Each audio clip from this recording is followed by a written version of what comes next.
In today's video, I'm going to teach you how to fix Steam cannot add phone number. If Steam keeps rejecting your number, the issue is almost always formatting.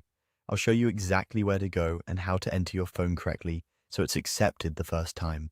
Adding a phone number strengthens your account security, helps with Steam Guard, and makes recovery easier. So it's worth getting right. Start from your Steam home screen while you're signed in. Look to the top right corner and click your profile icon. This is your avatar. That opens a small menu with your account options. From there, choose Account Details. This takes you to a page that lists your contact information and security settings. If Steam asks you to confirm your sign-in, go ahead and do that so you can proceed.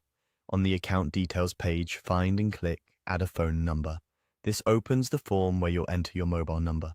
Here's where most errors happen, so let's slow down and format it correctly. First, select your country from the drop-down menu. This sets the correct international dialing code automatically. Now, in the number field, type only the digits of your mobile number, no spaces, dashes, or parentheses. Include your full local number with area code if you have one, but do not type the country code again if you already selected it from the list. A common mistake is leaving the leading 0 from your local format. When a country code is in place, that initial 0 usually needs to be removed.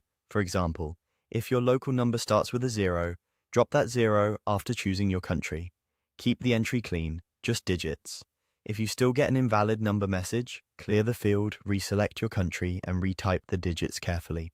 Make sure you're using a mobile number that can receive SMS, since Steam may send a confirmation. Some virtual or internet-based numbers and landlines aren't supported. Also, use the country where the SIM is registered, not necessarily where you're traveling. If you see a message that the number is already in use, it may be linked to another Steam account. In that case, check that you entered it correctly and that you're using the right account. Formatting mistakes can trigger that warning, so a careful re-entry often fixes it. Once your number is entered in the proper international format, proceed with the on-screen prompts. With the correct country selected and clean digits in place, Steam should accept your phone number and you're all set.